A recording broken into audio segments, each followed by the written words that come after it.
Mock draft season is upon us, so of course I've got to bring the mock draft king into the sanctuary to come and walk us through a 2-round Superflex Tight End Premium mock. Mags, I know you love a mock draft. You are the mock draft king. Is there anything that you think we can learn this early, or do you think this is an exercise in just trying to get your head around some of these rookies as we're still very early in rookie season? I've been doing these mock drafts since October, if you can believe it, Rich. I've been going way too early with this draft class. So what's been interesting to learn is how much has changed with even this little amount of information already. So I think what is worth doing is keeping an eye on who's really rated quite highly now, because that could be your hidden gem a little bit later when if they don't quite get the draft capital you want or they don't quite get the stock you want. Remember who's going really high now and think, oh, well, maybe there could be a bit of a gem, a la Bucky Irving from last year, for example. Yeah, absolutely. And I can always remember the Hakeem Butler years. I'm never going to get the year wrong. I want to say 2019 draft class where he was being held up as a top 3 dynasty wide receiver in rookie drafts. And then the combine happened, and then he went the first pick of the 4th round to the Arizona Cardinals, fell all the way to the 3rd round in rookie drafts, and then's never been heard of from a fantasy relevant point since. So, stick around. We're going to dive in. Mags, as you are the guest, I always like to give the guest the 101. Is it straightforward consensus, no thought, or is there any kind of trepidation in you making this selection? Not for me, Rich. No, even though we are super flex, so we have our tight end premium, Ashton Jeanty still for me is the 101 for me. Obviously was first in college football this year with 2,600 yards. Funnily enough, if you only counted his yards after contact, 1,882, he'd be second anyway, Rich. Like, this is how far ahead this guy is with compared to the rest of his peers. And we know this is a great running back class. For him to stand ahead just shows you how special a talent he is. Can't wait to see where he goes. Everyone's saying the Cowboys. He might not even be there, Rich. He might be gone already. Yeah, I mean, I'm leaning the other way, I think, at the moment. I think there's a chance that he falls out of the teens, maybe into the 20s, just because of the depth of this class. I don't think there's anyone close to the elite level with Ashton Jeanty, but I do think the depth, why am I going to spend a top 15 pick on Jeanty when I can go and get Henderson, Hampton, Judkins, all in the 2nd round or 3rd rounds? Like, I do wonder if we see him fall a little bit later than he would in a normal year. But in terms of the talent, in terms of the quality, yeah, it's a smash. For me at the 102, now this is tight, my 102 and 103. I've just done a show with Jay Stein and sort of explained it is neck and neck for me between these two, but it's Tet McMillan. I think rare movement skills for the size, unbelievable at the catch point, and just a guy that you're going to walk into the NFL as a prototypical X, and he's going to be very, very reliable. Who's up for you at the 103? I think I'm a bit higher than consensus here, Rich, but I've looked at it every which way. I can't get past Treveyon Henderson at 103. I just cannot do it. I think that he's the second best running back in this class. He's getting close to being a tier on his own for me because of how well he came on at the end of the year. He averaged 7.1 yards per carry last year. That is insanely good. And we know how good he is with the ball in his hands after the catch as well. I think he's got all the tools. He would have been my running back 1 if he came out last year like we're expecting. If it wasn't for this freak, Jeanty would be my running back 1 as well. I think he's going to be such a great weapon to use. And we've seen he can do it on a sort of limited snap count as well with what he's done this year at Ohio State. So I can't wait to see where Treveyon Henderson goes. I think he's going to be a stud. Yeah, I think, I always preach drafting for upside in these rookie drafts. And I think if you're painting the 100th percentile outcome of every prospect, I think Henderson's probably the 101, 102. Like his ceiling is higher than anybody else's. It's a little bit rich for my blood. But I'm not far away. He'd be in the next tier for me. I would take one wide receiver ahead of him. I did a mock draft a few weeks ago where I was saying Travis Hunter would be my 101. I think if he is a pure wide receiver, is going to play every snap. Travis Hunter would be my 101. But at the moment, with the concerns about cornerback and that sort of thing, I'm going to go elsewhere. Luther Burden, I think he's underrated. It's ridiculous. This is a guy that's going to be a first-round pick. This is a guy that's probably going to be a top 5 pick in rookie drafts. And I think people are sleeping on how good this guy is. Electric with the ball in his hand, fantastic route runner, natural separator. I'm super excited about Luther Burden. And I said it's very, very close between him and Tet McMillan in terms of my process, both rookie model, both film grades. It's really, really close. Yeah, the 2023 tape on Luther Burton's where the real gold is at as well. Like, he averaged over 100 scrimmage yards per game in 2023. I don't know what happened over there at Mizzou last year, but I'd seen enough of the Burden anyway. He could have taken the year off, and I still would have been happy taking him here, Rich. Perfect. And now, who are you going to go at 105? Are we finally going to see a quarterback off the board? This is a Superflex draft.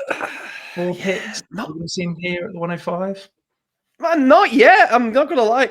We're not quite in that Kenny Pickett, oh my goodness, this is terrible, like, category of quarterback class here when everyone was desperate to push Malik Willis all the way up to this kind of stage, if you remember, whenever they were drafting this time. I'm going to go one more non-quarterback here, though, before the quarterbacks come off the board for me. Omarion Hampton, for me, is my running back 3. He is pretty close. Like I said, he's in that same tier with Henderson for now, at least anyway. I think he's just an absolutely ruthless player. He's a bulldozer. He had one of those massive, I think it was like 170 yards, 4 touchdowns, and did not want to come off the field. Just wanted the ball more and more and more, which is, great to see. We don't have a lot of these bell cows left, but Hampton seems like a guy that can come in and really, really take that bell cow role. And there's enough of them going around, Rich. There's definitely roles to grab, and Hampton, I think, can take it with both hands. Yeah, absolutely. He's a guy that, he's going to be able to play on all 3 downs, but you're not worried about him coming off the field on those early downs. I think he's going to be able to handle a full load. And yeah, really excited about him in the NFL. I am going to stop the slide on the quarterbacks. I'm going to go Cam Ward here at the 106. I think, we're talking about 100th percentile outcomes. I think Cam Ward's is really, really high. I wrote up for my rookie guide, Cam Ward, the last 2 seasons. He was kind of, I'm in no one about whether he was going to come out. And I sort of said, this is a guy that's got all the tools. He's my late round dart throw. I'm really excited about him, what he could develop into. I didn't expect him to potentially be in talk of the 101. The way he's developed has been better than I expected. But as I said, he's got all the tools. He's better at processing than I think people give him credit for. So yeah, I'm excited as to what he could be, and it feels like 6th pick in a rookie draft, Superflex. The ceiling is massive, so you kind of got to go for the flyer there. Yeah, you got to, and that's why, Rich. I'm going the other guy right after. This is like the time and the place where you get to the middle. You're like, you know what? Sure, like, let's hope people have learned their lesson from last year when we let Bo Nix slide, we let Michael Penix slide, even though they got really good draft capital. If these guys go where we're expecting them to go, which is at the top end of the NFL draft, you have to take a flyer on them, and I'm not willing to let them slide any further than this. I'm with you, Rich. I've got Cam Ward ahead of Shedeur Sanders. I think Sanders could be a safe pair of hands. He could be a really nice quarterback too for your team, and people kind of turn their nose up at that a little bit, but having a real solid quarterback too is so important in Superflex especially, and I think Sanders could be that. Yeah, absolutely. I'm the guy that preaches those value in those quarterbacks too. Dak Prescott is still for me a fringe first round starter pick, because having that guy that you can plug and play as a high end QB2 for the next 4 or 5 seasons is incredibly valuable. I like Sanders. I think there are some clear glaring issues in terms of his sack avoidance, potentially that ability to kind of push the ball deep downfield and things like that. But yeah, at this point, it is good value. I have one guy I would have taken ahead of him, and that is Quinshon Judkins. I just feel like he's a really solid back. I have very few faults, very few concerns, very excited about what he's going to be at the next level, and just feels like a really solid guy that I know is going to probably be a top 18 fantasy running back for the next 4 or 5 years. I don't think we're going to have any massive concerns, and just really excited about what he could be. So you are now up. Where are we? We are the 109, Mags. Is this have we felt a drop off yet for you, or is there still people out there that you like? Where are we feeling? I got one more guy here who I'm feeling super safe and secure about before I start putting up some more question marks. And it's a guy, Rich, I don't know, I've not heard too much. I'm sure you must like this guy. He's your kind of receiver. Emeka Egbuka, coming out of Ohio State, right? Just this ultimate slot weapon. I've heard you describe people, Rich, before as smooth operators, and I think Emeka Egbuka definitely slots right in to that description. A guy that I've got no worries about. He seems NFL ready. He probably has been for a few years. He's played with some of the best receivers in the NFL already. I've got no worries about him. It's kind of hard to talk about Egbuka because you're going to like, yeah, the guy's going to be good. He's really good value here. People are probably going to, after this draft, going to be like, damn, I should have taken Egbuka higher because he's such a safe prospect. Yeah, I really like him. I think the nice thing for me is that he's a true modern NFL slot in that he's not one of these undersized guy that can only win underneath. Like he's got the opportunity to run those slot fades. He does the dirty work. Like he is a guy that is going to get in and block, and it's going to get him on the field immediately as a rookie. So yeah, no, I do really like Egbuka, and I think he's a nice player there. Now for me, that feels like the 9. Like there is a very clear drop off now for me after those top 9. And there's like, I feel like it's not even just a teardrop. I feel like it's 2 teardrops down to this number 10 pick. So this is the point at which if I can move back a few picks, if I can maybe move this pick for a 26 first or 27 first, something like that, that's the kind of move I'm looking to do because I'm less, there's guys I like, but I'm less confident in some of these guys here. So I'm going ahead and I'm going to pick Tre Harris. I think, as I said, there's a teardrop. I'm shooting for upside, and I think that Tre Harris has got that potential to be a true X outside monster receiver that could put up huge numbers. I think there's some serious concerns about the floor, but if I'm shooting for upside, the rookie model seems to really like him. So I'm very keen on him. Yeah, I'm right there with you on Tre Harris, definitely. You are now up. We are 111, 2 picks left in the first round. Where are we going to go, Max? See, this is where the little premium starts to weigh in the back of your mind as well. You're like, oh, do I go with a tight? I'm not quite ready yet because I've got Kaleb Johnson still on the board.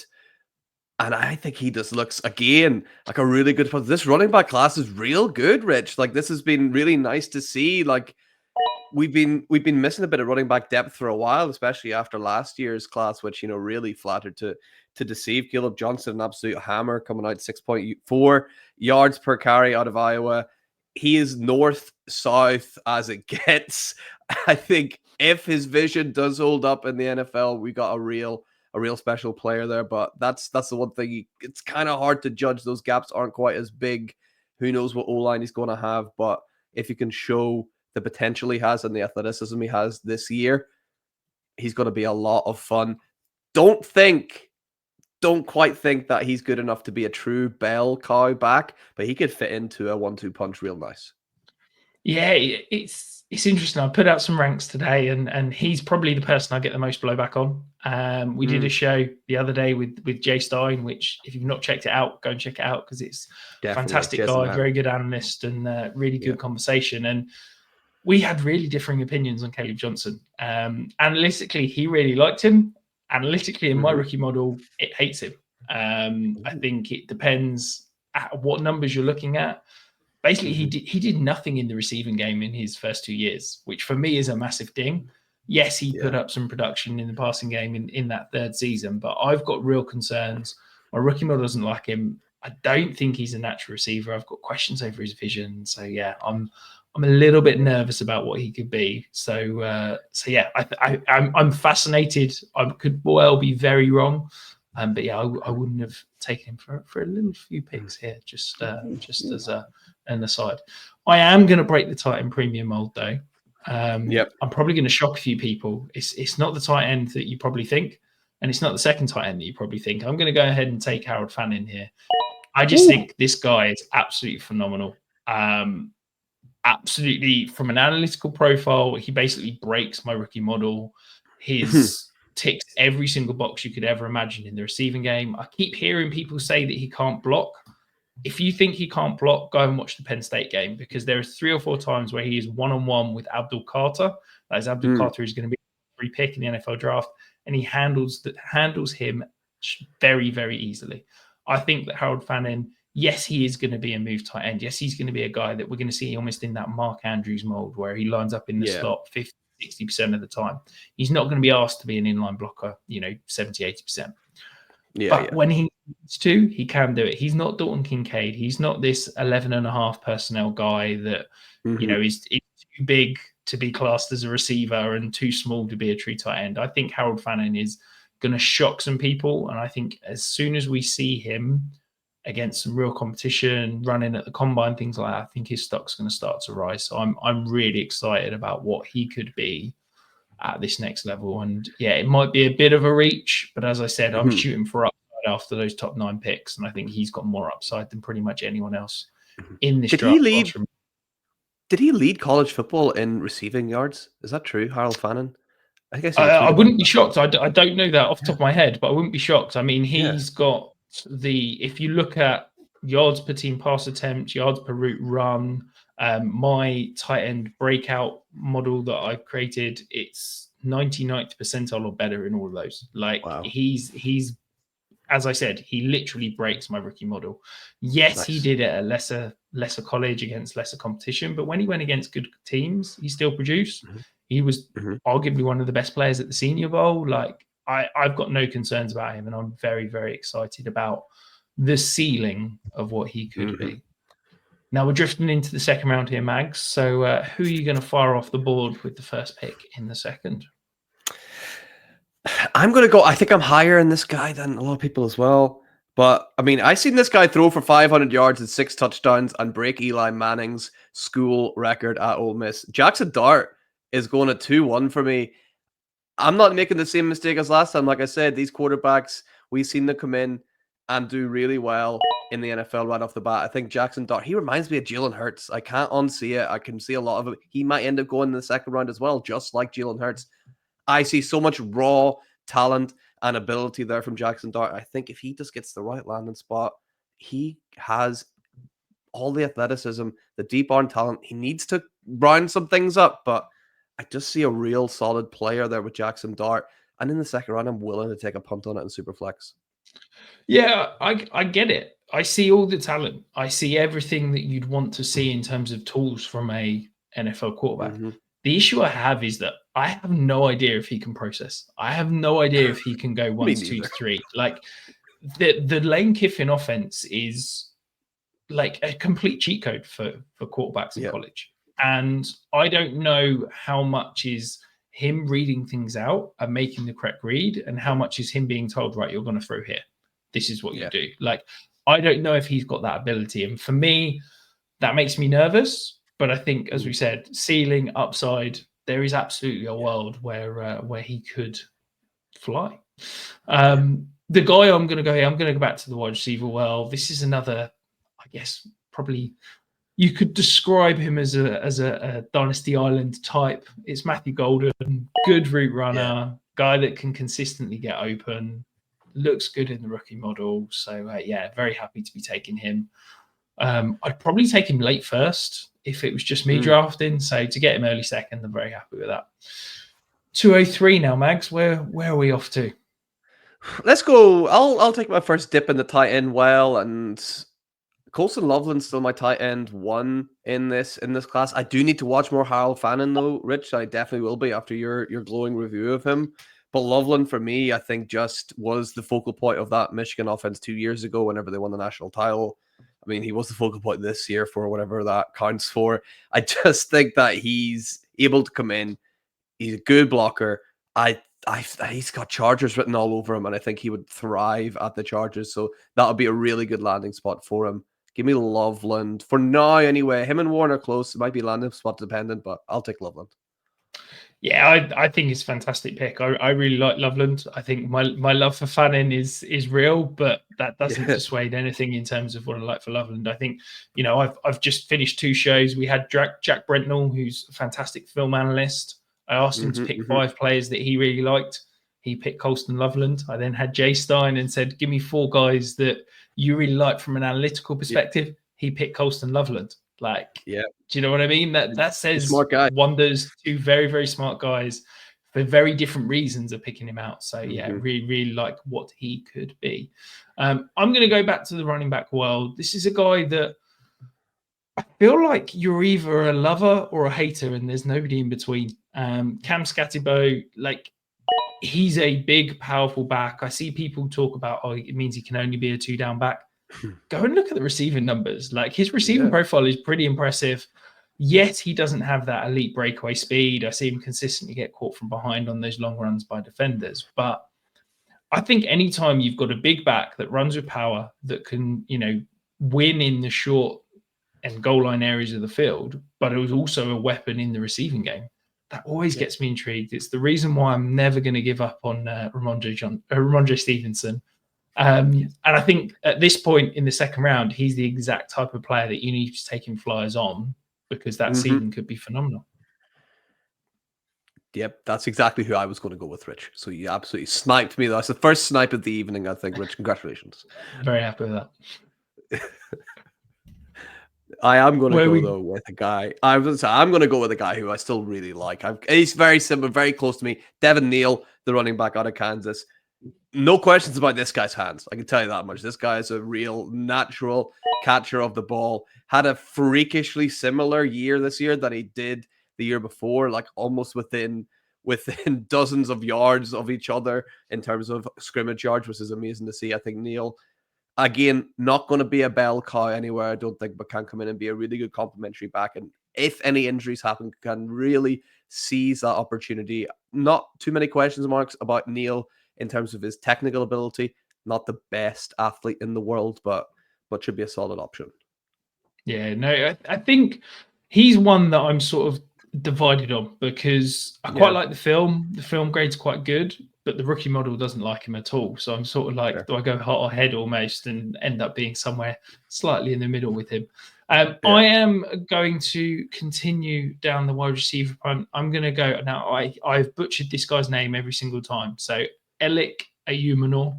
This is the challenge of a guy that doesn't watch college football and only watches tape with the sound off. So I'm terrible when it comes to name pronunciations. But yeah, just big-bodied, really like him. Think he could be that kind of X-ish, sort of half. We'll call him a half X, half Z. I think he's got a role in the NFL and just a guy that wins consistently. Never going to have, the huge monster top 5 potential. But in terms of reliable contributors that I think are going to have a role the second they step in the NFL, I think he's definitely one. Yep, agreed. Where are we going now? We are at the 207 mags. So are we going to finally see Travis Hunter come off the board, or are we going to go elsewhere? Man, I was thinking about it. I was thinking about Hunter. I don't know what to do with them. I'm gonna leave. Gonna pass him. I'm gonna dip back into that tight end. Well, I'm gonna go Tyler Warren here. Like I said, it was super close between him and Loveland. It sounds like an insult, Rich, but it's really not. He reminds me of a young Taysom Hill in a real fun way. Like, they're giving him sweeps, they're letting him run the ball. He's playing on a wildcat. Like, he's a lot of fun. Wouldn't it be great if he went to the actual Saints, right, and just continued that legacy of Taysom Hill there? I think the hype's a little bit overhyped on Twitter right now, but I think right here is really, really nice to get with a guy with the athletic profile of Tyler Warren. Yeah, I think we're probably going to get a little bit of pushback that Tyler Warren's fallen this far in the draft, but I really struggle to see it. Like, okay, I can look at the production. It's like, yes, this year he had a really good year, but it's like the guy did nothing for 3 years. He's quite old, and it's like, if we're saying Theo Johnson is the reason that he wasn't able to produce for 3 years, I'm like, does that make him a superstar tight end? Like, I'm nervous that the Jets are probably going to end up drafting him, and maybe that's the reason why I'm hating on him, is because every mock I read has got the Jets ending up grabbing him. I am finally going to end the curve with Travis Hunter. I said the other day that if he ends up as a corner, or if we don't know where he's going to play when he gets drafted, I can't draft him. I'm out on him, because I thought that he was still going to be a borderline first round pick. At the 208, I think the talent is worth the risk. Yep. Like, as I said, if he was purely a wide receiver coming out, there was no question about that. He was going to play 100% of routes. There was no talk of him being a corner. He'd be my 101 in this draft class. Like, that's how good he is as a receiver. The fact that he might be only a 50% snap share guy on offense, something like that, I just can't spend big capital on him because I feel like it's going to be a guy that's going to sit on your roster and you're never going to know when to start him. In best ball, in IDP leagues, he'll climb higher. But for me, this is about the place that I'm comfortable drafting him with the unknown of whether he's going to be a wide receiver or a corner.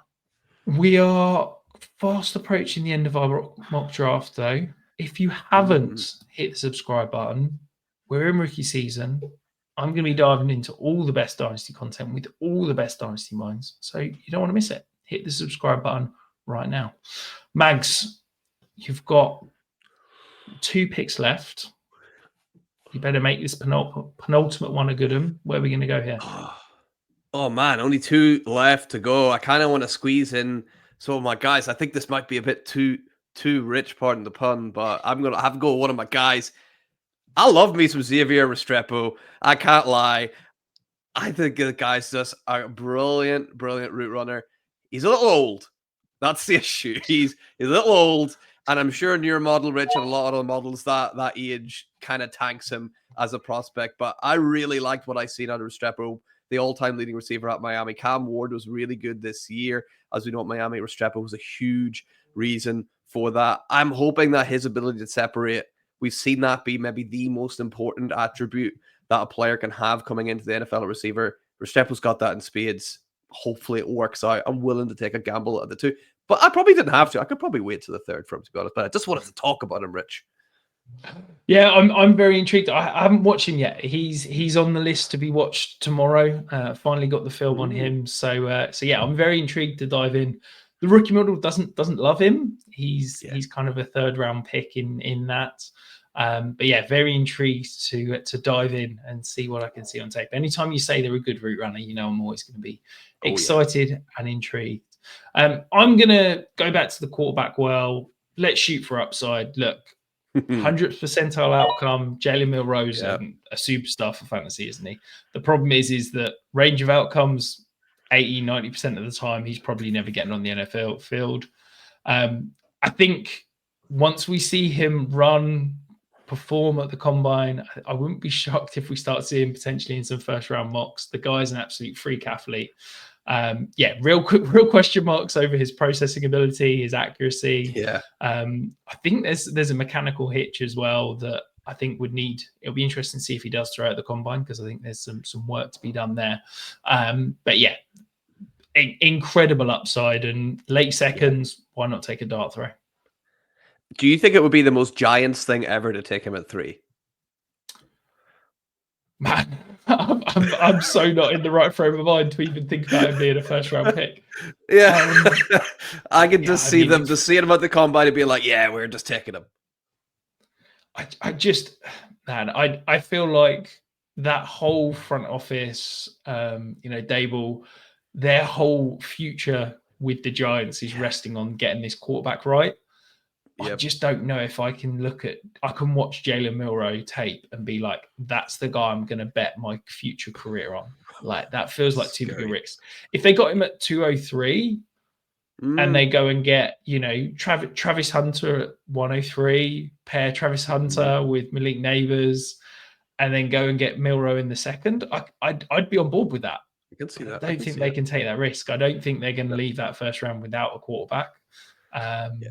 And it's way too rich to go Milroe at 3. But yeah, that's definitely giving me something to go think about for sure. But your final pick here, Mags, 211. 211. Where are we going? Let's see. Oh, again, I'm going to have to go back to the well with one of my guys. Again, real solid running back that can kind of do it all. Really quick, good between the tackles, really nice hands. RJ Harvey's a guy that I'm been really high on for a good while now.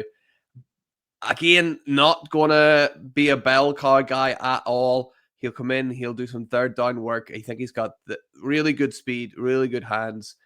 really nice vision as well. He does everything pretty well, Rich, and I think he's kind of being swept a little bit under the radar because so many other running backs in this class are so good. RJ Harvey would be everyone's favorite, sleeper pick in any other class, and he's kind of not being talked about enough, I don't think. So I'm giving RJ a little bit of love. I'm fully on board with any RJ Harvey hype. I really liked him. I watched him 2 days ago and immediately dived into our members Discord and started talking about him. I think anytime you've got elite pass catching ability and the ability to carry a workload, I'm intrigued. A sneaky, incredible vision. Some of the ability to press holes, make cutbacks, manipulate defenders, understand leverage and how to use it. Really, really excited. We talk about last year, obviously Bucky Irving was the steal that super excited about. And what is it that made Bucky Irving a superstar in the NFL rather than people kind of chase him up? And it was that vision, that lateral agility and vision and understanding how to use it and when to use it and a natural feel for space. RJ Harvey's got that in spades. So, yeah, I'm a little surprised to see someone take him here in the second. I think I'm not against it. I'm fine with it. But I think that in your rookie drafts, if he's a third-round pick, I think he's absolutely a steal. I'll have to make note of that, Mags, for leagues we're in. That's right. I should have mentioned that at all, Rich. Yeah. Exactly. Well, you've drafted one of your guys. I'm drafting one of my a person that I feel like is fast becoming one of my guys.